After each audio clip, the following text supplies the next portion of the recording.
Hi, Fashion Dolls. It is Motivation Monday, April 8th, and welcome to an all new episode of Style by Stevie. Now, it is Solar Eclipse Monday. I'm pretty sure some of you guys have seen the beautiful solar eclipse where the sun goes dark. I wasn't able to catch it because we have our interview, but I'm looking at the pictures and everything looks absolutely beautiful. Now, I didn't even have the solar eclipse glasses. I have sunglasses, which would have been crazy because you can't look directly at the sun using those. And they said even the most darkest sunglasses wouldn't have been able to protect your eyes from looking at the solar eclipse. So you got to have the correct vision wear to look directly at that sun. You can't even take pictures of it. So it's beautiful. So I'm going to be checking that out after the show today. But our very special guest did our very first interview back in 2023. And I'm super excited to have him back in the dollhouse with me. Joining me today, ladies and gentlemen, we have Joshua Quinn. And I feel like a gift. You guys see it? Look at it. Isn't it cute? And my nails, I had to change my nails. I knew you guys were like, where are the blue nails? I had to change them because I broke like 5 nails. So I said, let me go ahead and just do my coffin. So for the springtime, we did a little spring Easter decor. So those are my new nails, y'all. And it matches perfectly with the gown. One of my Barbies that I have is the Pink Splendor Barbie. So I wanted to go for all things pink. Hi, Imperfect Angel. How are you, baby? And let me add my very special guest. He is here, ladies and gentlemen, Joshua Quinn. All right. Did you guys check out the solar? Let me see. Did it invite him? Oh, no, not that way. Hold on. Yep. Cool, there we go. Hello. Welcome back. Happy Monday. Happy Solar Yeah, Monday. happy Solar Monday. I feel the superpowers already. Yes. So before we catch up on what you've been up to, because we did our very first interview back in 2023 last year Yes. in July. I'm doing wonderful and perfect, Angel. Now it is 2024, and we are now in the spring months. We're now in April. So how has 2024 been for you so far? 2024 has been actually really good for me. Had a lot of firsts in career and just life. And so I'm just kind of riding the wave and keeping that momentum going. So it's been very pleasant. Yes, yes, yes. Now you have a project that is coming up, which we'll talk about throughout this interview. But what all has happened since our last interview in 2023? What all extra has happened since our very first interview? Yeah, so last time we spoke, things were going good, that momentum was building, and then SAG had their strikes going on. We had the writer strikes, and then we had the actor strikes. And so, as far as the film and TV industry, a lot of stuff went on pause.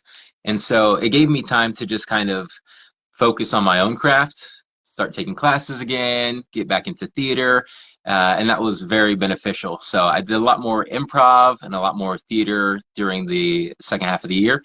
I started focusing a little bit more on voiceover as well to try and keep the creativity flowing, and started making progress this year. So just just been along for the ride, and I love that we had the strikes because we're fighting for people's rights and fighting for better wages and better treatment as actors, and so it's a necessary step. And so I just tried to make the most of the downtime.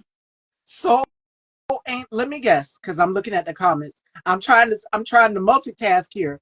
Yeah. Let me guess. Soul Angel and Mr. 317. If I'm right, y'all give me a thumbs up if I'm right, because I know who they are and they're watching my interview. So I'm glad that y'all are here. And I see Bob's the God. Hey Bobs. Happy Solar Monday, y'all. We are here with actor Joshua Quinn, and you might have seen him on the hit show Dynasty. So we're now in 2024. You mentioned a writer strike. That was a huge, Hollywood took a huge hit by this writer strike. Yes, I'm right, Mr. 317, and I got to follow you back. I didn't know who you was, but I'm going to follow you back. So don't unfollow. I'm going to follow you, Mr. Naptown. And so ain't. Let me know if I'm right. But when the writer strike happened, a lot of actors, producers, directors took a hit in Hollywood because it affected everything. Everything was shut down. But when I got the news that SAG finally reached an agreement, that was amazing. And I think who Mhm. was it? It was Valerie Petford, and you guys know her from the Family Business on BET Plus. She was the first that posted about it, and so many others as well too. Niecy Nash, I think she did it afterwards, and so many actresses and actors posted about it as well. And just to see that sigh of relief from actors and actors in the business saying, "Hey, we can get back to work. We can finally get back to work." What was Yeah. that like for you? It was awesome to say the least. Like I said, there was a lot of downtime.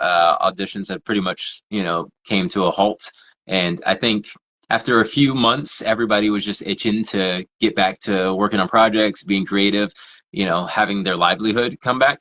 And so when we heard the news that, they had reached an agreement, everybody was super excited. As far as the agreement itself, I know some people, aren't the most satisfied with it in certain aspects and are satisfied in other aspects. So we still have a long way to go to get everything that we're looking for. But I think it's a step in the right direction. And I think it really showed our solidarity and unity as an industry. And we just came together and had everybody's backs during that. And so it's very, very cool that we were able to unite in that way and fight for what we want and what we deserve, more importantly. Absolutely, especially for actors, directors, and people of color Mhm. that are in this business. We have it the most difficult. And we've seen so many actresses and so many. Aquino! Oh my God. Hey, baby. I thought you were Soul Angel because I saw the angel at the end. But I got you now. Aquino and Mr. 317. It is so good seeing y'all. And I think ABC is going to be going live later tonight because I was there in her live. And I'll chat with y'all later about that. Yes, my girl, ABC. So y'all go and follow Apple Bonnet Chronicles. Tag her, let her know I gave my girl a shout out. She's doing the Lord's work. So y'all definitely go and check her out. But this writer strike, I'm I wish it would have been more for actors and directors of colors because we know how the business is, how we're having Mhm. to push to get where we're at, just to say, hey, we're here, we're wanting to be recognized as well. Also, Mhm. this I see more things coming from this. I see more things coming from this, and we're seeing myself and other actresses. I'm not an actress. I'm the host of this platform, but I've been very vocal about it for years about actors and directors of color getting fair and equal pay. It is still an Absolutely. issue in this business, especially for up and coming independent actors. If you're doing this, you're not under a Warner Brothers or Paramount or any or contracted or any of these outlets that I just Mhm. named. If you're not under of these umbrellas, then it's so true. It's so much harder to be recognized and successful as an actor of color.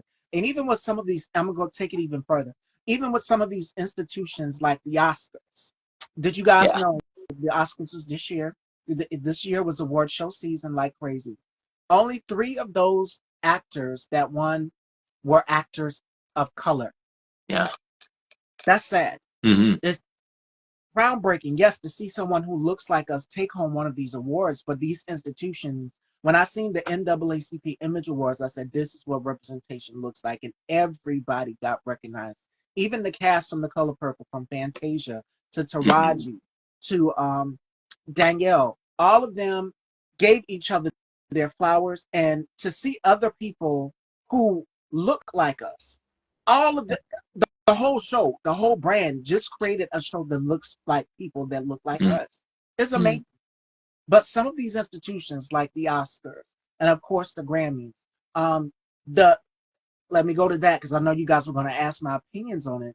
Um, the only black woman that I know that took home Album of the Year would have to be back in 1998, 99, Lauryn Hill for the Miseducation of Lauryn Hill. And yeah, Beyonce's never won Album of the Year. A black woman has never taken home for Mhm. only for, except for Lauryn Hill that I know of. But we're still having to fight in these organizations and institutions to get our work out there. So that's why you're seeing people like Spike Lee and Jada Pinkett and so many others boycott these organizations because we're not getting the recognition that we deserve. We are talented in itself. And black people, black actors, black creators, black filmmakers, we are for the culture Yes. and we are not getting the recognition that we so gratefully deserve. So Mhm. I say stop submitting your work to these organizations. the Oscars. I'd love to take home an Emmy. That would be my dream. But I'm on, I'm not on national syndicate, and that's because I choose not to be. I choose to Hmm. do independently because if you're up under a network, you have to give a certain amount of seasons. They want you to do it on your terms, and it's just on their terms, excuse me. And I'd rather do it on my terms, and I'd rather Hmm. do it in a way where it's uncensored and unfiltered, so that people know exactly what's going on behind the scenes, and be Hmm. like, hey, so if I want to get into this business, this is what we can expect. Absolutely. Yeah. And even until now, my when I did my Girl Talk Friday with Chappelle Nicole, we talked about Angela Bassett receiving her honorary Oscar, Yeah. and it took years for Hmm. this woman to finally receive her just due, Hmm. to now give her an Oscar. Why is that? And we already know because the institutions are people who do not look like this; they look like this, Hmm. and they have the power to vote and submit of who's going to win for what. Even for some of these categories, some of the actors that were nominated, I think it was Sterling K. Brown and it was Jeffrey Wright and Coleman Domingo. Those are the only three black actors that I know of that were nominated for these Oscar Yeah. awards. And that's sad. So we got a lot of work to do within the gender inequality pay gap and Hmm. the ethnicity inequality pay gap. There's so much more that we have to do. And I'm never going to stop speaking up on it. I'm not. I'm going to keep screaming it like the crazy woman at the top of the mountains. Y'all can look at me crazy and say, why is she always talking about it? Because it's true. It affects all of us. If you are a person that is in the entertainment business and you have my skin color, Hmm. definitely. And when you do see it in the future, people don't. And when I do see you in, do you, I can't read it, Tap Town. And when you do, I see it in your future. Don't forget about the people. Absolutely Hmm. not. And I won't get upset like somebody we know, Mr. Naptown. But yes, my thing is in this business, you learn a lot as you grow. Hmm. And getting into the business, if you're on a hit show, if you're on a sitcom and the sitcom is on syndication, and sometimes you're not aware, you don't know these things because people are not teaching them to Yeah. you. But that's why it's important to look at the people who are ahead of you in the industry. So I look at people like Monique, and I look at people like Taraji P. Henson, and so many others. Where as far as me hosting this platform and this talk show, I have to say the first black woman of trans experience to do it would be T.S. Madison. So she's always been the blueprint for me. And I kind of modeled myself after her, just from learning from her and sitting and watching her and listening to her speak on the business. Hmm. That's who I've learned from, was T.S. Madison. And then a little bit from Jennifer Hudson and so many others just kind of give you just insight on what you can expect if you decide to host a platform Yeah. or get into the business. And I'm thankful for my friends, my brothers, Alan Yankee, who just came in here, K Tooks, Tony Holly, Kenny Stallings, so many others that have put me up on game, even my brother Scott Valentine, and people who just made me wake up and say, hey, you do this way. Maybe if you navigate it this way and do this way, you'll get the results you want. But Hmm. they said, don't change who you are. Yeah. Stay who you are unapologetically. And for years, the only thing that's changed is my looks. But as far as my vocal stance on where I stand with fighting for black actors and actresses to get equal pay, I'm always going to stand 10 toes down on that. And as the Heck yeah. children would say nowadays, standing on business, I'm definitely standing on business on that. Absolutely. Because go back and you've watched some of my previous Girl Talks, previous episodes, as it pertains to talking on the gender pay gap, gender inequality, and equal pay for all black actors and Hmm. actresses. I mean that. I mean that Yes. wholeheartedly. Hmm. Because how is it that Reese Witherspoon can make this amount, Kevin Costner can make this amount, but why isn't Viola Davis and Coleman Domingo making this amount over here? Hmm. Yeah. Makes no That's sense. the question that we all want to know. The Hmm. black actresses, black producers, we all want to know that. Yeah, and I We think that's all want one of the nice things about like one, how vocal you are, and two, how vocal other people are in our community about standing up for that, about speaking on that matter and bringing it to the attention. It's that same kind of policy that you see in workplaces where they say, don't discuss salary or don't discuss pay. It's not to benefit the workers, it's not to benefit each other, it's to keep certain hierarchies and certain tiers in line, and the more that we kind of shatter those unwritten rules and start speaking out and vocalizing, the more we can raise everybody up to the exact same standard, as opposed to having somebody up here, somebody down here, and that inequality. So I completely back, support, and also stand on business. So we bouncing around. We got a number of topics, and the audience is chiming in today also too. Naptown317 says, "Do you think that Sexy Red is going to be the downfall for our young Black girls?" Joshua, do you want me to answer this? Yeah, Do y'all really want me I'll to let you answer take the this lead. I'll question? let you take the lead. Okay. There are so many female rappers out here. I must say that back in my day, because I was born in the 90s, giving my age away, I'm 30.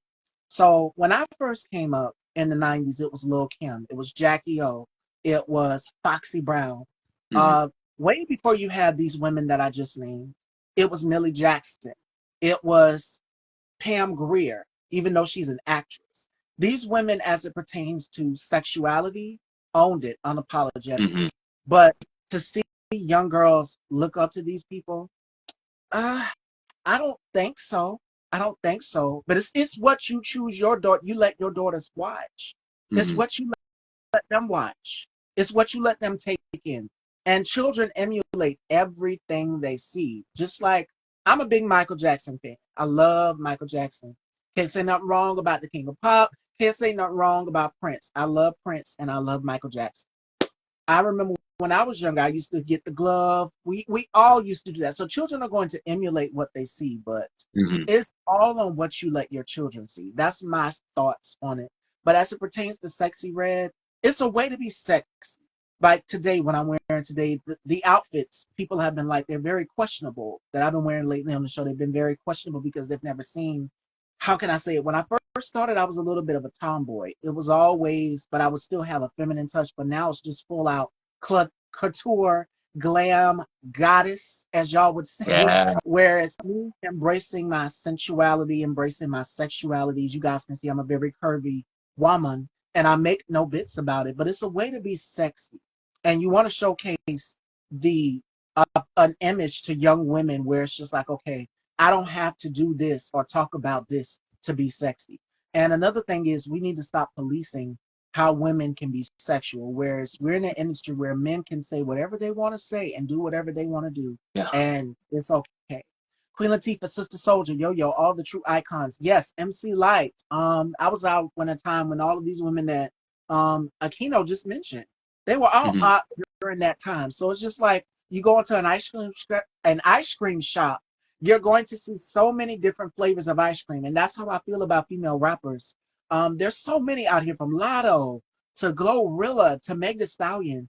We're now seeing women, the city girls. It's now the time is now where sexuality back then is completely different than how it is now, where it's just out there. They put it out there. Well, I want you to do this to me, A, B, and Z, and one, two, three in the bedroom in their music. Whereas now it's just like you couldn't even see it. You glaze right over the lyrics. You glaze right over it. You don't even know what it is. So Hmm. yeah, I don't think she's going to be the downfall of young women coming up. I think that there is going to be a new age where young women that are becoming into their 20s are starting to discover themselves and their sexuality. Now, young girl, yes, that is concerning if they're listening to Sexy Red. They shouldn't be listening to it. But when you get in your 20s, when you are 20, when a woman turns the age of 17, you are grown. You leave the house, you do what you do. When you're in your 20s, you do what you do as well too. You are a woman and you own your sensuality fully into that because you start to blossom and develop and become fully intact of who you are. So Yeah. I don't think she's gonna be the downfall, but it's again who you allow. If you allow your young girls to listen to Sexy Red, but be the positive role model out there. That's my thing. I'm not here to police her. Do what you do, but I'm here for it because I'm a sexual person too. I'm a Scorpio, so Hmm. I mean, yeah, at the yeah, end of the day, yeah, we're all here because of that. yes, and yes, and I agree. Now it's a whole thing about who's the queen of rap. Um, Queen Latifah, her name speaks for itself because she was all about empowering women Yeah. and female unity and embracing your woman. And she did it in a way where it was just unapologetic. She made no bits, pulled no punches about it. Hmm. So yeah, we've it's a whole new different generation of female rappers that are coming out, from the Sexy Reds to the Lottos to oop, you nasty girl. Yes, I'm a Scorpio, October 31st.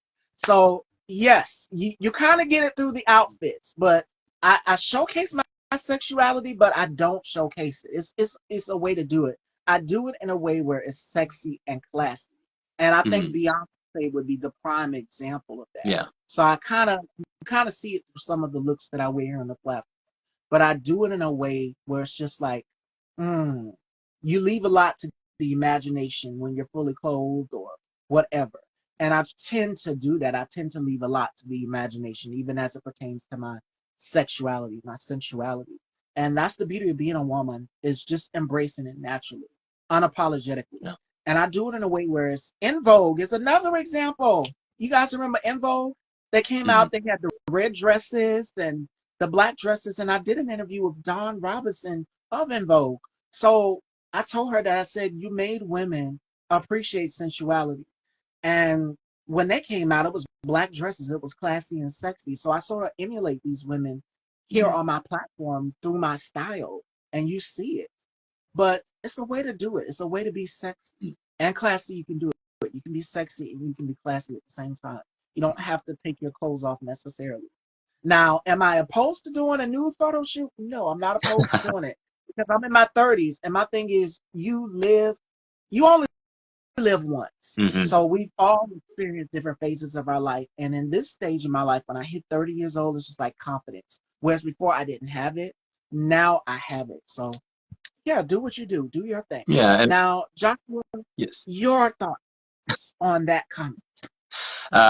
I think you hit a lot of poignant points, and I think my biggest takeaway is always about, like you said, coming back to that empowerment. If you're going to do something, do it in a way that empowers you, makes you feel confident, and don't do things in a way that's for somebody else's vision of you or trying to fit into that kind of box. It all comes back to that authenticity and what makes you feel confident, and that's going to vary from person to person. So I completely agree about like the policing. I think I think one of the biggest things right now is kind of social media for Oh like yeah. the younger generation. Specifically, there's cameras everywhere, everything's on the phone, accessible at all points and times, and I think that's more the biggest influence on the younger generations, because you're seeing this kind of perpetuated of, this is how I get likes, this is how I get attention, this is how I get that, and it kind of takes them away from their own authenticity and starts to force them to fit this formula or this mold that gets perpetuated. And so I think it always comes back to just finding out who you truly are, what you truly value, and letting that resonate and emanate off of the things that you do, whether that's how you speak, whether that's how you dress, whether that's how you just carry yourself through the world. And so that's always my takeaway, just as long as you're being authentic to you and making yourself feel confident, uh, keep on that path. And ideally, nobody being hurt in the process. Right. You're not hurting anybody. Mhm. And Perfect Angel, I shot for a skin photo now. I'm gonna tell y'all a little backstory about me. Growing up in a devout Christian household, my mom is not having that. She said, "What?" And even some of the outfits here that I wear on the show, she said, "What? That slit is too high." But she understands it, and she's starting to discover her sensuality too as a woman of a certain age, and she's starting to embrace that. She's like, "Yeah, I'm your mother. I brought you into this world." And we look just alike. Same beautiful chocolate skin, same beautiful smile, all of that. She devout Christian growing up, I couldn't dress this way back then. But now she's like, okay, she's grown, she's gonna do whatever she wants to do, but she understands it. So definitely, it's all about confidence and being who you are. Individuality is key, and that's something that I've preached highly on this platform. Is just Mhm. embrace who you truly are. Nobody can tell you different. Nobody can tell you otherwise. You are your own individual being. So if you want to do a new photo shoot, I've seen a lot of people do it for birthday gifts and different things. Do what you do. It's all about confidence and feeling confident within your own skin Yeah. and knowing who you are. And it it took me a while to develop this confidence because when I first started, I was kind of cocky at first, Okay. and I had to separate the two. So Kind of the reel difference between being it back cocky in. and between being confident. And I definitely had to have that moment where I reeled myself back in. And I started in 2014. So right after high school, didn't know what I was doing, didn't have a clue what I was doing, thought I knew it all. But now in my 30s, it's just like, oh, it's really real. My sister, rest in grace, her soul. She cried when she turned 30. Real talk, y'all. But Mm, for me, it was just like, okay, it's time to really settle down and wheel it on back in now. And for me, that was my moment when I reeled it on in. When my nephew was brought into the world. So I'm an aunt now. I've learned to put family first before anything. My mom, she always told me that. She's instilled that into all of us. Because my brother is completely different. He's more so introverted. I'm more so extroverted. right. And I like to go out and socialize. We're more like the social butterfly. And growing out of all my siblings, four brothers and two sisters, I've been the one that's always been the most inquisitive, shall I say. He's a Yeah. Capricorn. I'm a Scorpio. Mhm. So different signs and different personalities all together. But he still has that personality where he'll let you know up front what it is. And I think it's rubbed off on me as well too. Shoot, I cried at 29 because my mom died at 20. Oh no, I'm sorry. Yes. And that's bittersweet. If you lose a relative or a sibling or a parent that is the same age, it's Yeah. very bittersweet. It's just like, how do I celebrate that? And all of the memories, all of those things just start coming back, and it's a different feeling. It's a very different feeling, and it hits close to home for you. So I'm Yeah. so sorry, my love. Yeah, Mhm. but speaking of reeling back in and confidence, you have a project coming out that is already in post production called Man Up. So thank you, Unperfect Angel, for that segue right into it. I was happy when I passed that number. 30, when you hit 30, let's talk about that before we jump into Josh's thing, because I'm bouncing all around. Y'all got me bouncing today. All good. All Um, good. and I love it. I love y'all keeping me on my toes because it's here. Y'all are interacting, and I love it. But 30, when you hit 30, it's like a milestone goes off.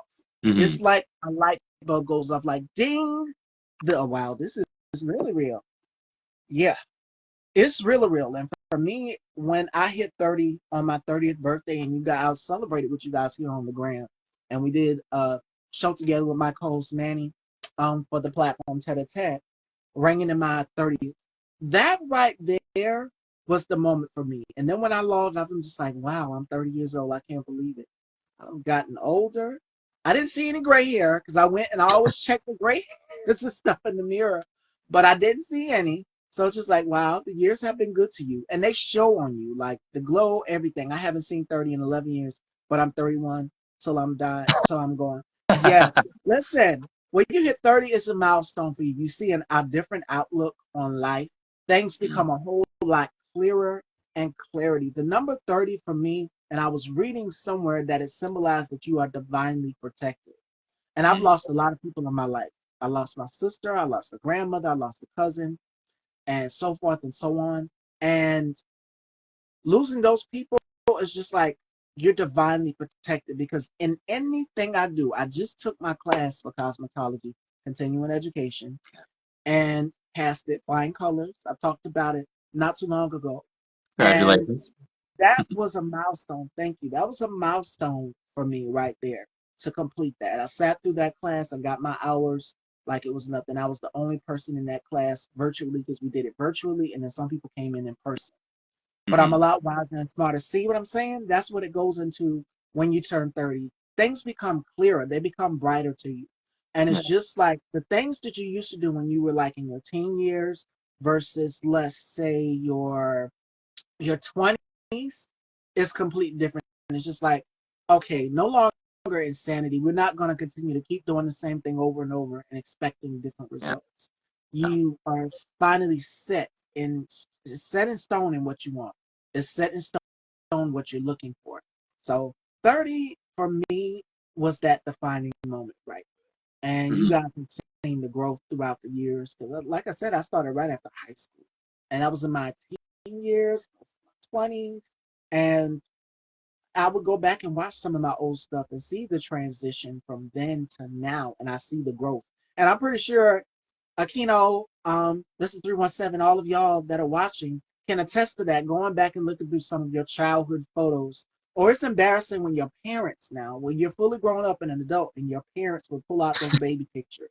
And you get embarrassed, but it's like, okay, this is back in time. We're no longer here at this stage. But it's always Hmm. good to go back and look through your childhood photos or high school pictures and be like, wow, I've came this far. I can't believe that I'm here. And I'm thankful every morning that I wake up. I thank God above every morning that I'm able to get up and wake up, open my eyes, and see a day each day. I'm thankful Yeah. for it. I wouldn't take it for granted. I wouldn't, because life is so short and we've lost so many people this year. Yeah. And I'm blessed to be here, to be alive, to Hmm. see 30 years old, to see my nephew. Some people are not fortunate to have that though. Because it's just like I could have been going, I lost somebody, and that means I couldn't have been here either. I could have Yeah. lost myself and who I was. But it's just like sometimes at this age, 30, you got to sit down, really reflect, and do some soul searching. And for me, Hmm. I've had to sit down and do lots of soul searching Yeah. and hold myself accountable. And that's to anybody. That is definitely to anybody out here. When you hit 30, you do a lot of soul searching, you do a lot of reflecting. And it's also an age of awakening. You see things become a whole lot clearer. When you're in your 20s, you're just like, hey, I want to have fun. I want to go party. And trust me, I've been there at that stage. I was wanting to have fun. In my teen years, I always wanted to fight because I was picked on a lot. And I have a Um, lot of people that can attest to that. So the Miss Stevie that y'all would have known before I came the actual Miss Stevie, yes, she wanted to fight. She was ready to fight. And you know what they say about Scorpios? We hot tempered. So if somebody even look at me wrong, and my mom's a Libra, October mhm. 7th, mine's is October 31st. So you already know where I get that fieriness from. Yeah. But I've toned it down. I'm not as petty and wild as I used to be. Um, Aquino, them sometimes let me say it because they'll call me out on it. Aquino and Mr. 317 will know I will be petty in those comments on in ABC. But yes, Yeah. I've I. come a long way before then because, like I said, I wanted to fight. I would always be in defense mode. I'd be ready to fight. But now Mhm. I'm just like, do it different. Yeah, and something that you said really stood out to me, and I completely agree. I do feel like 30 is that one of those first age milestones where you actually look back at where you've been. You know, when you're young, you're just always eyes on the future, eyes on what's next. Going to college or going into the job workforce Yeah. or surrounding yourself with people. But when you hit 30 is the first time you kind of look back and see, like you said, how far you've come, everything that you've overcome, every person or iteration that you've been, and you start Mm. to make that active choice of, okay, what do I want to keep? What do I want to leave in the past? What's going to move me forward towards growth and what's going to hold me back and hinder me? And I do think 30 was that turning point for me as well. Now, as you get up in age, because my mom is up there in age. I want to live, and we know that in the black household, we never ask our moms their age. But I want to live to be able to do this show for y'all every day, Monday through Friday. So I don't ever ask her her age. So we gonna go with 20. When my mom is in her 20s, when I get my mom's age, um, you don't care about things. When you hit 50, it's Yeah. like 50, you don't care about things. You do things completely different than you were doing them in your 20s and in Mhm. your 30s and in your 40s. And it goes on and on and on. You're just uncensored. You just don't care. Like you could be the old lady in the store, the old man in the store, and you're running over the back of people's heels with the shopping cart, all of these things, and just don't care. You can curse somebody out when you get older, when you get wiser, because I go to my grandmother for a lot of wisdom. And I'm just Mhm. like, I can't wait to get this age. I can't. wait till I get gray hair, and I'll be like, wow, I'll go back in time and look at some of my older interviews. But it's not time yet. I'm 30, so I'm young, I'm full of life, I'm vibrant. And I would say to anybody who's in their 30s, embrace it while you can. You only live once. Do everything you want to do. And we all have bucket lists. One thing that has been on my bucket list is to conquer my fear. And I've already opened up of things that I'm scared of. I'm scared of snakes and I'm scared of frogs. Oh, So something on my bucket list that I'm terribly afraid of is snakes. And I would love to. I had my run in with one this year. oh. Yeah, and it was raining real bad outside. You know, it was flooded. It was a lot of water and everything. And I went to go check the mailbox, and I got a little surprise down in the grass right there, and it was already dead. So we got three women. So we had to call my mom. It was me and my mom, and I called my mom because I went out there to go get a package. Mhm. And my father wasn't there. My uncle was over there at my grandmother's. So I'm like, call my uncle, call somebody. So my mom said, call your aunt. Here we are, three black women, and there's a snake down there in front of the mailbox. I said, yeah. Let me go ahead and call my aunt. My aunt is sort of like a tomboy in a way. So she Mhm. didn't mind, and she just knocked it over to the side of the road. It was already dead. So yes, I Mhm. do not like snakes. I do not like anything that crawls. That is a fear of mine, but I would love to conquer my fear. I have three snakes, but some people don't grow when they get older. They still want to live back in their 20s and don't want to grow in their mind. That is true. Listen, uh, that is something that I'm terrified of, petrified. And I even when I was younger, I remember jumping on the trampoline with my brother. We were young, we were back there playing in the yard or whatever, and there was something moving in the tree limbs. Mhm. I jumped off of that trampoline so fast. Thank God I had my glasses on because I couldn't see, and I still can't see. My vision is bad. So I saw something moving in the tree limbs, and I Mhm. ran and I told my mom, and she told my father, and my father went and got it down out the tree, and uh, that was all she wrote. But I've always had a fear of snakes. Mhm. So yeah, I don't mind snakes too much, but I do not like frogs. Frogs are my no-go animal. And actually just got back from a trip to Europe recently and had frog legs for the first time in France.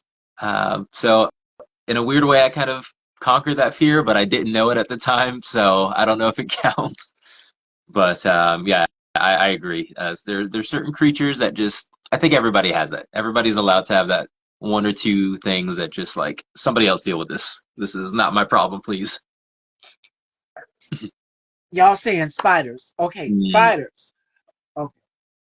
Now, if there's those little skinny ones, I instantly take a shoe, knock them down, or whatever like that. little daddy long But legs. yes, but those Uh, tarantulas. uh, Listen, y'all remember America's Next Top Model, where the girls on the show they had to film and the tarantula was on there. Listen, and they mm-mm, had an EMT. Why do you have an EMT? Why do you need a? I mean, but the shots came out beautiful, but it couldn't be me. yeah. I mean, I'm all here for doing things for the sake of beauty. Like I'll do a corset. That's about it. But a live tarantula, hair on, and then to see the hair stand up on it, it's just like, okay, yeah. Why do we need an EMT if these spiders are not dangerous? Mhm. Yeah, I think that's why it's important to always have your boundaries and always be vocal about those boundaries. Never let anybody make you do anything you don't want to do. Not all snakes are mean. And the reason why they do that thing they do with their tongues is because the air particles, they Hmm. get in the air particles, watching that somewhere. Um, but tarantulas, those live tarantulas, that hair, when you see that hair stand up on them, listen, right? They're not all bad. But I'm just like, why was there an EMT if these spiders are not dangerous?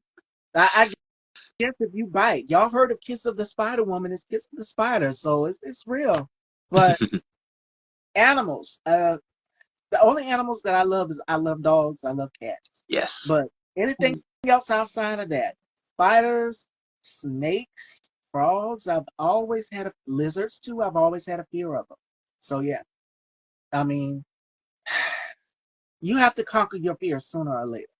And I've watched shows where people literally were terrified of these things. You're just like, oh, they're not so bad after all. So that's something on my bucket list that I would like to face my fears of is a snake. But that was the closest run-in that I've had. Hmm. But that mailbox situation, I've told y'all about that not too long ago. But let's say conquering your fears, that's something you can do in your 30s, mid 40s. If you just don't care. It's just like I want to conquer everything in my life. There's so many things I want to do. I want to achieve it all, and I want to do it all. And I say go for it. Go for it. If you have a bucket list of things that you want to complete, do it. My Hmm. brother said he wanted to do skydiving indoors. I said indoors, of course, I hope. So he's gonna do indoor skydiving. I don't think he's actually. My mom asked me that when we were in the car together one day. She said, "Would you do skydiving? If it's indoor, yes, but not from a live in the sky, in the open sky, Hmm. jumping from me." No. I did that, But I think when I was 18 or 19. I skydived and I'm like, all right, check that box. It was an amazing experience though, if that wins you over any. There's nothing really like that to compare it to. So if that gets added to your bucket list of fears you want to conquer, I promise you it will feel worth it. I had a scorpion as a pet, but it died. Oh. Oh, listen, Scorpios sting. Scorpions sting. Mm. And who was it? It was Steve Irwin. I've seen them holding them in their hands and everything. They're little bitty itty scorpions about this small. And they were holding them in the hands, just letting them walk all over. I was like, okay. I don't know if I'm there yet. But animals, I mean, some animals are poisonous, some are not. And it's just about conquering your fear. Hmm. I'm too scared for extreme sports.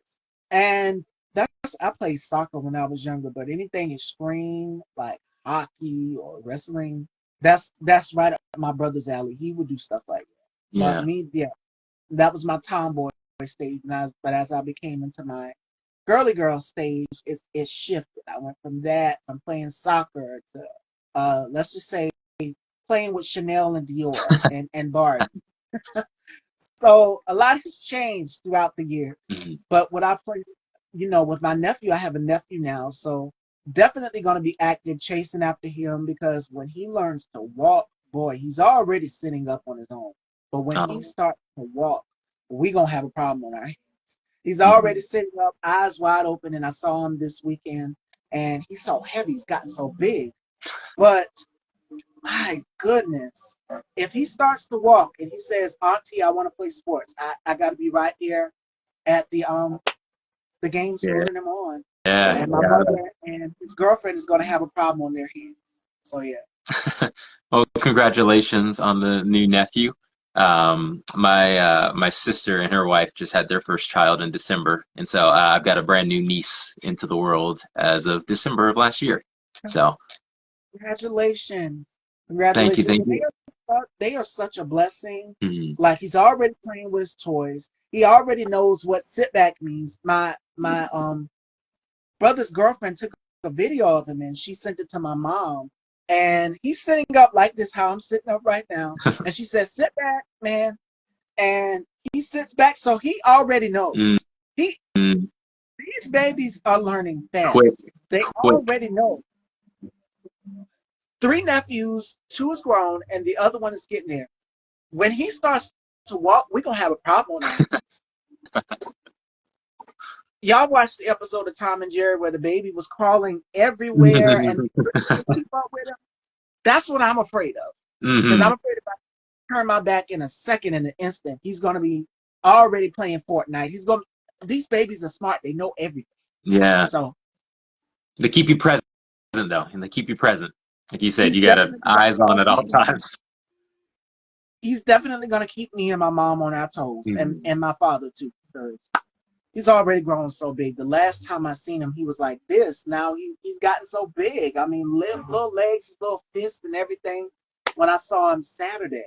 I was scared of babies. LOL. Every time I hold one, I want one, so I have to step back. Listen, Brent, having a nephew, having a baby in general, bringing a life into this world is a complete different experience. Hmm. And when they start trying to talk, he's already smiling, and I held him too. He didn't even cry. Oh, He didn't even cry, so he's not really a crier.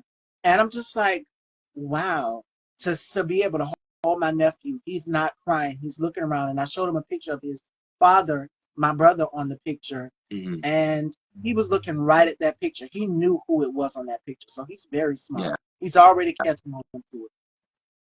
you love to see it. You love to hear it. Yes.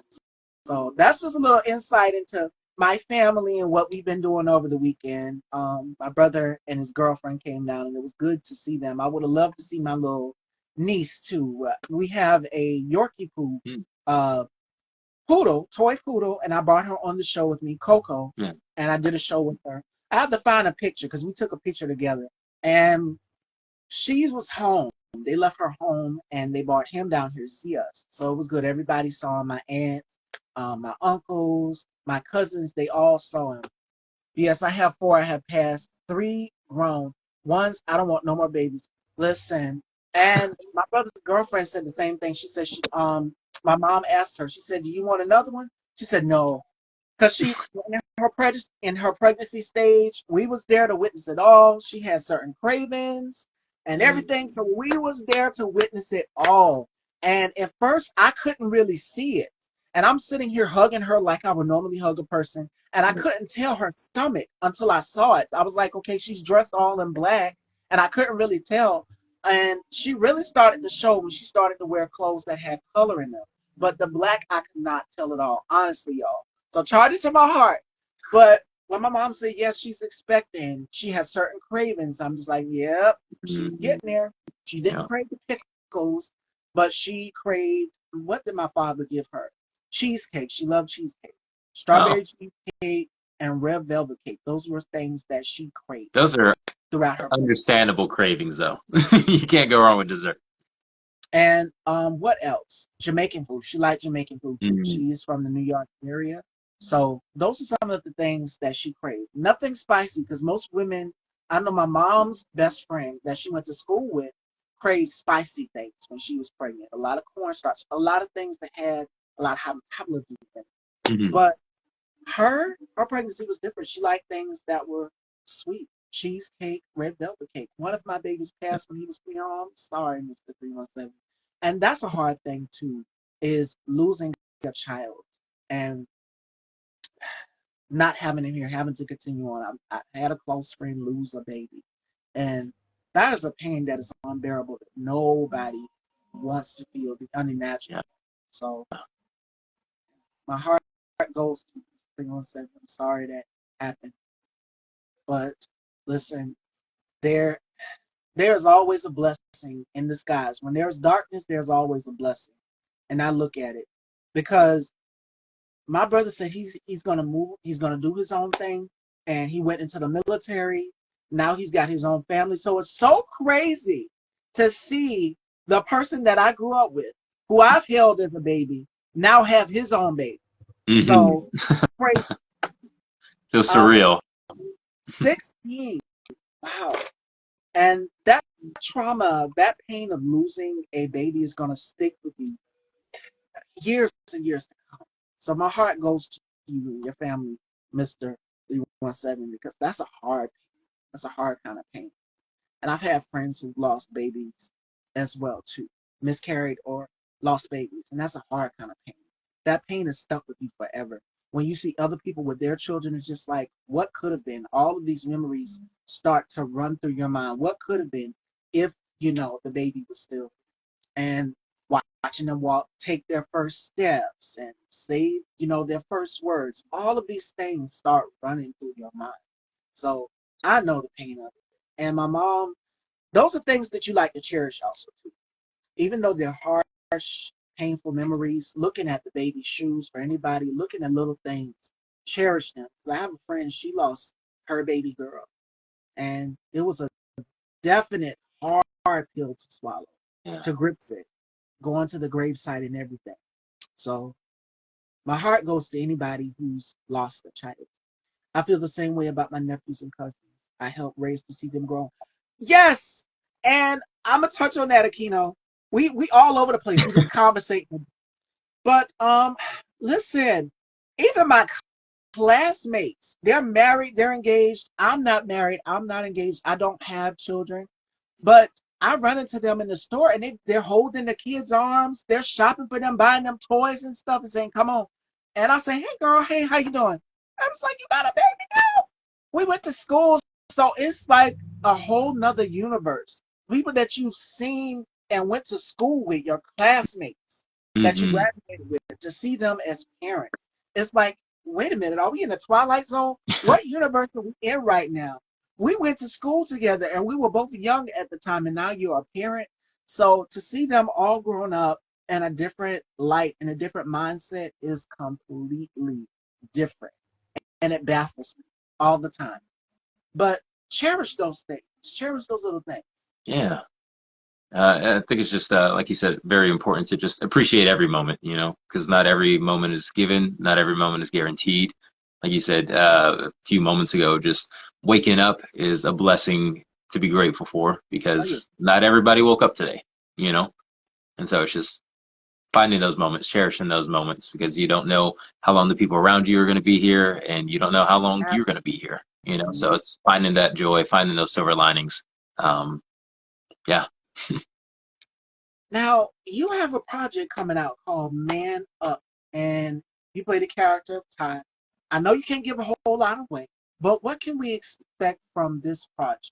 Because you've done Dynasty, you've done so many shows and so many films. Trees of Life, Class of '09, you've done so many. But what sets this aside from the other projects, this project here? Well, for starters, this project is animated, which is one of Mm, the first animation projects that I'm got to be a part of. And so, one, it has a special spot in my heart for that. But two, it also focuses on kind of that coming of age and a little bit of dealing with what it means to be a real man without the toxic masculinity around it. oh, yeah. Starts off, focusing on how friends and those friend groups start to influence that and kind of push the machismo. But then it has a very tender moment where the father kind of steps in and realigns those values. In the same way that you were talking earlier about being the proper role models. I think that's the heart of the message of this is like finding those proper role models and not getting lost in the craziness, especially when you're young and don't know any better. Absolutely. And I'm so glad that you touched on toxic masculinity because we touched on this last week with Chappelle Nicole in our Girl Talk. And we said that it's important that we normalize. Yes, Mr. 317, add me, follow me back because I just requested you. But toxic masculinity, for black men, especially predominantly for black men, they've been told not to cry, not to show emotion. In the black collective, that has been a thing, where we're stoic. Of black men and black women, been taught to be stoic. Mhm. And it dates all the way back to our ancestors. It dates all the way back to slavery, from everything that we've endured 400 years of oppression. That is going to stick with us for the rest of our lives. And oh my God, listen, I just Uh, realized who this was. Josh, I loved you in Pose. That I I think that a different, a different, yeah, that might be a different Josh, yeah. but I'm flattered. I'm flattered. That that's another thing. Do you get that a lot from people? Do they say, "Hey, I recognize you from somewhere"? What's the most you've gotten from people going out in the public? um, One of the biggest things that happened, I guess, within the past year or so was I did a ad for Publix. It was kind of like leading up to the Super Bowl, but not specifically the Super Bowl. And I actually those ads were on Instagram Reels, and so I was just popping up on people's feeds when they're trying to scroll and enjoy their downtime. But it was funny because I'd hear from people back in Florida, where I was born and raised. They got the message and would like send it to me or forward it. And it's like, is this you? I wasn't sure, but wanted to make sure. And I'm like, yeah, that was me. And so that was a very cool moment because that was one of those first projects that, had a little bit more reach than I was used to. And so I think that was the biggest one. I do get confused for people quite often. I've just got one of those faces that reminds people of somebody that they know. So that's a blessing and a curse. And when you go out, it's like people be like, "Don't I know you from somewhere?" Hmm. Or they'll tap you. Me, I'll get tapped, and no, I'll get tapped, or either they'll say, "Hey, Miss," they'll say, "Hey, Miss Stevie," or and I'll speak back. But that's the most I've gotten. And people be like, "I watched the show and I love your Oh, interviews." That's the most I've gotten. Um, Akino wants to know, what part of Florida are you from? oh, yeah. I was born in Fort Pierce, which is about halfway down on the East Coast, and then I went to school in Fort Myers, which is about halfway down on the West Coast. So always been around beaches and whatnot up until moving to Atlanta about 9 years ago. And Florida is hot. If you go deep in the Everglades, Hmm. I've seen the snakes and stuff out there. So, one day at a time, because we talked about conquering fears. I've seen the snakes and the crocodiles, and yeah, it's like, yeah, the Everglades. I've never been deep in that part, but that would be something that I would like to do because I've seen people drive the boats through there. Yeah. So I have to get a friend to go with me because I know that conquering my fear by myself won't be easy. It has to be somebody who's just as brave. They don't care, Hmm. and, and I know people who are. So, Akino, I'm tagging you along. I might tag you and APC and everybody else along with me to go on this ride because when I tell you I'm terrified of snakes, I just can't do it. Now, I don't mind, looking at them because we took a zoo trip back in 2020, 2022, I want to say, when Hmm. everything started to open back up.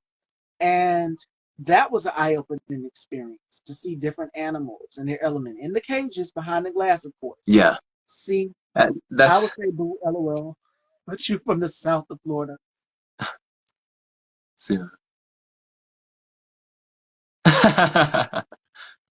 Come on, Miami. I see you, Miami. Yeah. And Okay. okay, we're getting a lot of questions, a lot of comments. You guys are interacting today. Yeah. Um, Hi Rizzy. Um, Naptown wants to know, what movies or shows have you written? Oh, I haven't written any shows or movies, but I am currently in the process of writing my first play. Very, very early stages. Very early stages. Don't have anything to present or show, but it plays around with this character that I created during a sketch show, where it's a motivational battle rapper, and so he has that kind of same aggression and intensity that you'd see in like a battle rap environment, but he's hitting you with compliments. He's lifting you up. He's focusing on growth and manifestation and things like that. And so it's just kind of following his rise is the heart of it. But I want to delve into the concepts of confidence versus doubt, positivity versus toxic positivity, and various things like that, all while having humor. All right, I can't wait to see that in your project Man Up. You play the character of Ty, and this is an animation, so it's going to be completely different to hear you do the voiceover of your character Hmm. versus the other projects that you've done, like Dynasty. Um, Rizzy asked a question also too. I'm bouncing around today, y'all, so I'm doing good. We multitasking here. Rizzy says, unrelated question, but what is both of your favorite Oh. fragrances? You want to take that, Josh? You want to take I can start off. When I was a kid, my uncle, he lived in Baltimore, Maryland, and he would always go to these like bazaars or flea markets and get all these oils and fragrances. And one of the fragrances that stays the most with me, that I still think about to this day and try to find out in the wild as much as I can, is called White Amber. It's just an oil. You just do like a little dab. It'll last you all day, but that scent is so floral and balanced. It's subtle, but stands out. So that's my pick. Mine's my favorite fragrance would have to be Viva La Juicy, Juicy Oh, Couture. I like anything that is pink, anything that's bright and beautiful that has a bow that's eye catching. Another one of my favorite fragrances is Alien by Terry Mugler. That's another one, and it's so addicting. Another one that I used to love, and it was and y'all can say, oh, you going way, way, way, way back. It's Poison by Christian Dior.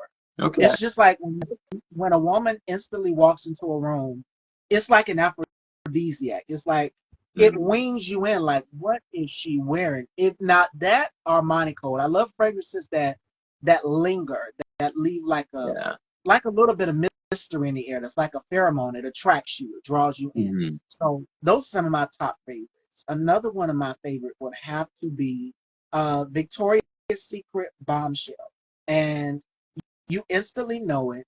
It's a classic. Um, I walk somewhere and the scent chemistry it gives off. And I wish we had smell-o-vision where you guys could Yeah. smell the fragrance. Like today, what did I put on? I put on Sarah Jessica Parker Covet, which is the second fragrance that she came out with. So that's what I'm wearing today. Oh, you have a lot of favorites. Yes. Every day for me is a different scent. It depends on my personality, my mood. If I'm feeling mysterious or how can I say it? Mysterious or seductive, I would instantly go for Armani Code or either Alien by Terry Mugler. Mm. And you see that purple bottle, you instantly know. If I'm feeling feminine and classy, I would go, or clean, I would go for, let's say, Glow by J-Lo. So Jennifer Lopez, anything J-Lo. My favorite is Donna, Born in Roma. Valentino, I like Valentino too, and Burberry London. Oh yes. I like Donna Karen Cashmere Mist too. That's another one that's like an addicting aphrodisiac in a way. And you mentioned Mm. amber. It definitely has notes of amber in it. So Nice. if you like amber, you like that cozy, vanilla, amber, Mhm. woodsy, cream, you like all of those notes, then you'll love Donna Karen Cashmere Mist. That's one of my Yeah. favorites. I My really love mom, those like those subtle scents where it's like, is that just the scent because they just came out the shower, or is that cologne or perfume? Like that subtle stuff, but you can't put your finger on it. It keeps people thinking, and it's not yeah. overwhelming. That's my favorite style. But the most addicting for me would have to be that Christian Dior. It gives you a poison. It gives you a headache at first, but it's the sweet kind of headache. Like I put some on. I was just randomly laying on the floor, and I have a table full of perfumes, and that was one of the ones that I just picked up. I already had it, and I sprayed some on my post, and I smelled it, and I said, "Yep, it's never lost its touch. It stuck with me. It Mm, stuck with me throughout that day." And I went to sleep and woke up. It was still on me. It didn't move. Gucci Guilty, Lucky You is my favorites. I like Gucci Guilty. I like Gucci Guilty. And what's another one that I like? Mariah Carey's signature fragrance. Last on me all day long. Like most fragrances, I can get a 6 hour wear out of. mm, And some of the times I would have to go back and reapply, retouch up if I'm going out to brunch or someplace. But it depends on your body chemistry, your scent chemistry, whatever scent you put. Anything that's like a natural, I like that too, Rizzy. White musk, anything that's like a floral, wood yeah. scent. I like my gourmand scents as well too. Anything that smells sweet. You need to try Guess Seductive Noir. It's a gem. Yes, I like dark, mysterious. Like what did I put on yesterday? I think it was or the weekend before. It was uh what is the name of it? Juliet Got a Gun and Lady Vengeance. Now, if you like anything Kat Von D, that is like a dark black rose. When it opens, the petals bloom. Oh, wow. It's very, very beautiful. It's dark and seductive. And that is one of my favorites. It's called Lady Vengeance, Juliet Got a Gun. And I think Rihanna wears one of them. Or is it Killian? She likes Killian Love, Don't Be Shy. But this one right here, if you like Killian Love, Don't Be Shy, then you will absolutely love Lady Vengeance. That rose, that powdery rose, and then the opening just draws you in. It's very inviting. I love fragrances that when you get up close to a person, when you hug them, and they're just like, oh my God, what is that you have on? And it's all about layering. So if you guys follow my stories, you know that I'm always doing a scent routine.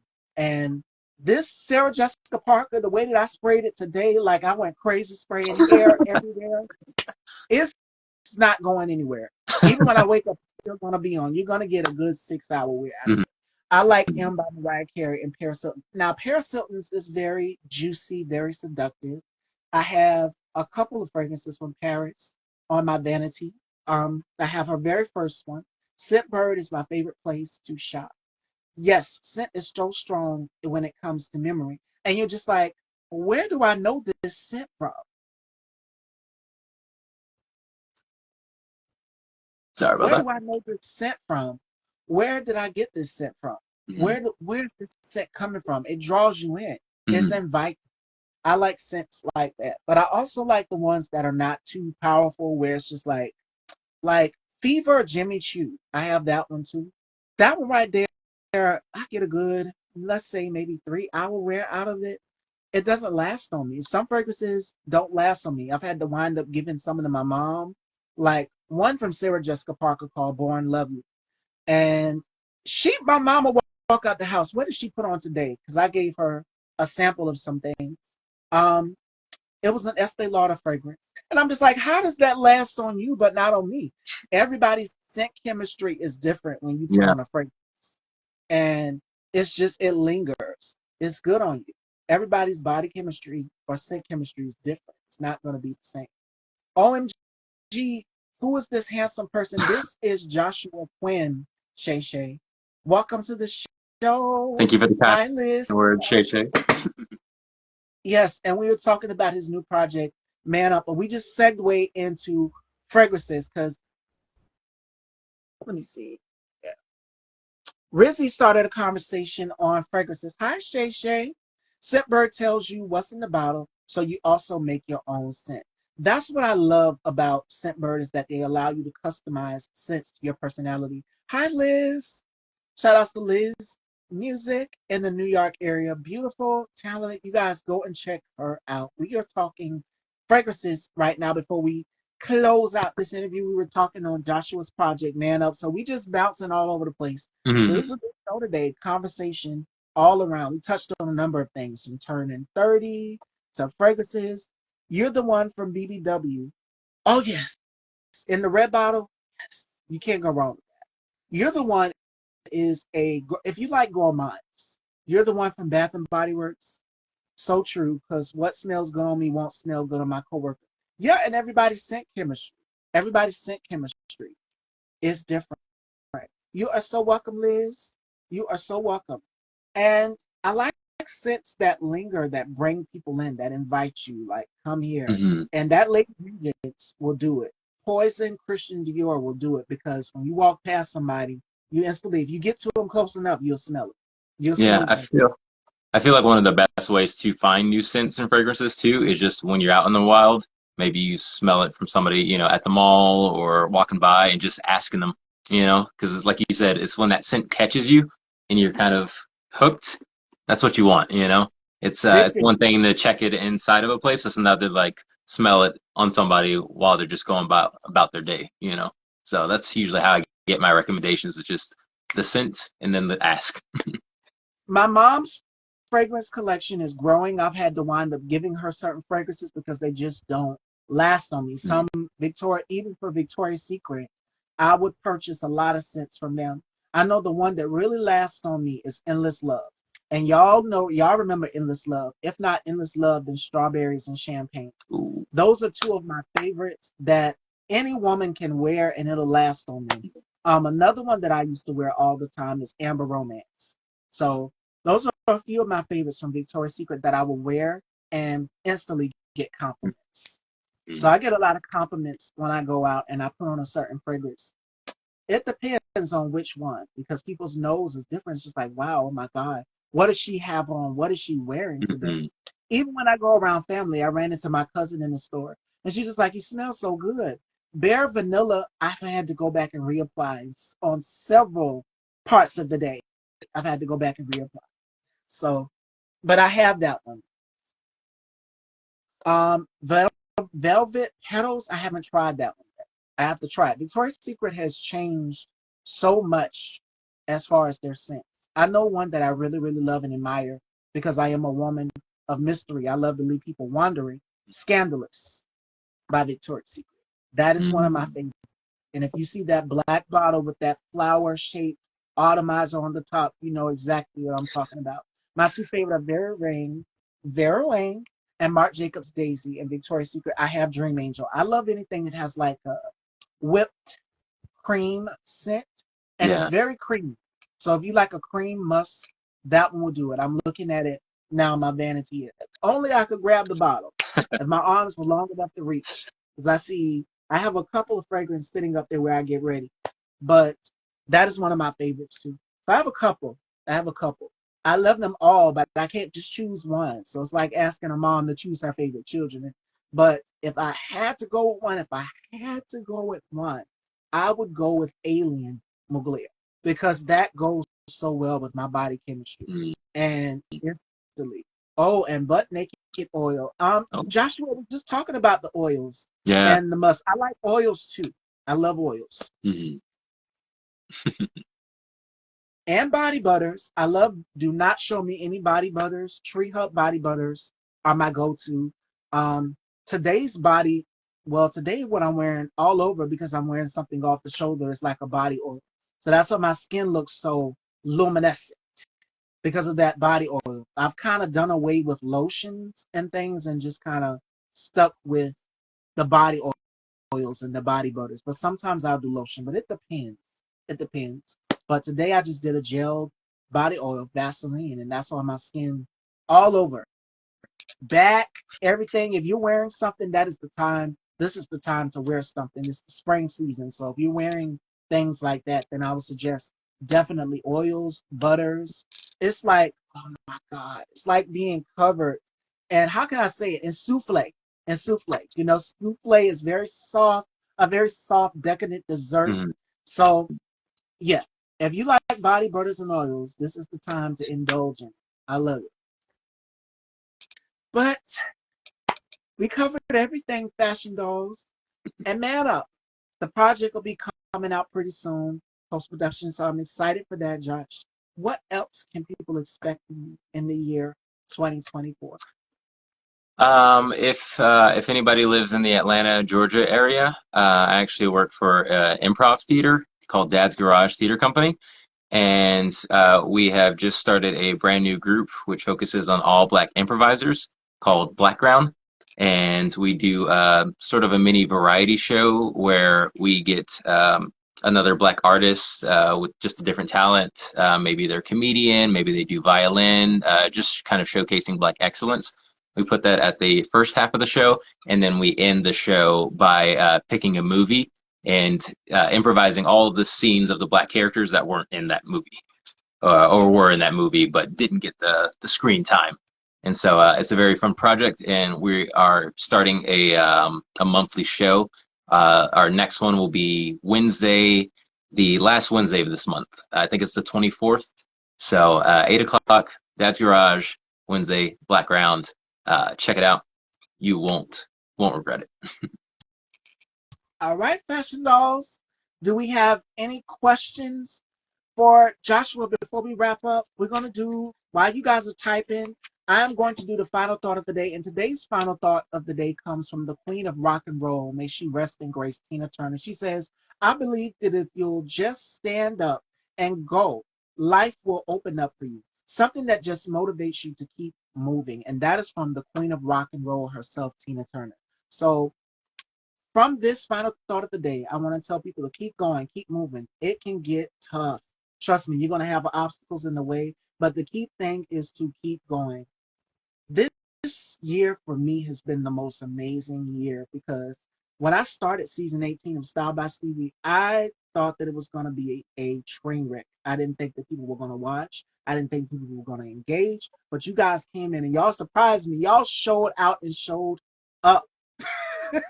Y'all came in these comments, y'all lit me up and surprised me and showed me and my guest Joshua here so much love, and y'all poured into everything throughout the week, throughout this season. 2024 has been an amazing year for me thus far. And I must say that I am having the time of my life, and I wouldn't trade it for the world. I love what I do. I love being able to sit here with y'all and do interviews and have these candid conversations. So that's the final thought of the day. Keep moving, keep going. Regardless of people of them telling you you can't, you continue on and keep persevering. All right. I love that. I love And that yes, final I will thought. see y'all on ABC tonight. She's going live tonight. Y'all head on over and follow my girl, Apple Bonnet Chronicles. If you have not, she is the truth and brings light to everything that is dark. So definitely go and check her out. And I love you too, Mr. Naptown 317. And Rizzy wants to know, do you feel like you're doing what you love? And that is a question for you, Josh. Yeah, absolutely, absolutely. For starters, I really love improv, and so it's nice that I have a theater home to call my own, because we get to make stuff up on the spot every night that we perform. We're making audiences laugh, we're making audiences forget about their problems for just a little brief time, and it has that live theater interaction, which, there's so many streaming sites and so many shows that you can watch on TV at any point in time. So to like get people out of their houses into a theater venue and just laughing together is such a gift that I wouldn't trade for the world. And I love that. And I love acting, being able to be creative, and, roles keep on changing. You learn more about people, you grow that empathy. So yeah, I feel I'm on my path, and I really love what I'm doing and want to keep doing it. And I will be there tonight at Kino. I love you too. I love y'all too. And thank y'all for showing me so much love, my Doozy Nation family. Y'all came through and y'all showed me love, and I appreciate it. And I will see y'all tonight when she goes live and ABC's live. So we're gonna have some fun. That's another thing that's been keeping me joy is being around lots of people. Yeah. So I agree with what you said, Josh. It's about making people happy. And even with this, I said I want to bring joy to people. I want people to have an escape where it's just like, okay, we've got so much going on in the world. I want people to have a place where they can go and just not have to worry about the cares of the world, where they can laugh, where they can have fun. My platform has been that so far. So I'm glad that I can be a light, and my guests as well can be a light in your lives and bring happiness to you. So Yeah. I love y'all too, and I appreciate y'all for coming through and checking out today's show. So before we close out, Josh, let everyone know where they can follow you because I gave y'all the final thought of the day. Yeah. You can go to mrjoshquinn.com. That's MrJoshQuinn.com. That's my website. And that'll have all my medias on there. But you can also just follow me on Instagram or Twitter/X at Mr. Josh Quinn. There you Or have it. if you're in Atlanta, come see me at Dad's Garage. Yes, the 24th of Yes. April. And where can everyone purchase their tickets if you need tickets? Yes. Dadsgarage.com. And there'll be other shows, other blurbs and whatnot. And it's improv. So we get to make it up on the spot.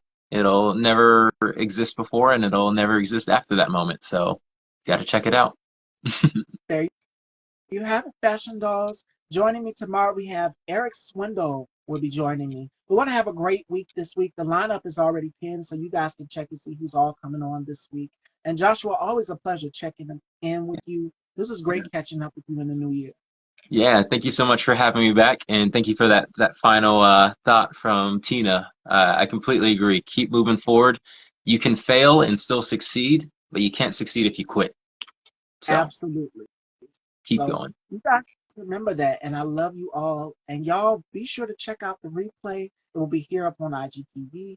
And also head on over and subscribe to Style by Stevie Daytime if you have not, and hit that bell so you'll be notified when new interviews are uploaded. So make sure you guys are all tuned in. You have everything that you need. We have a great lineup this week, and this show today was amazing.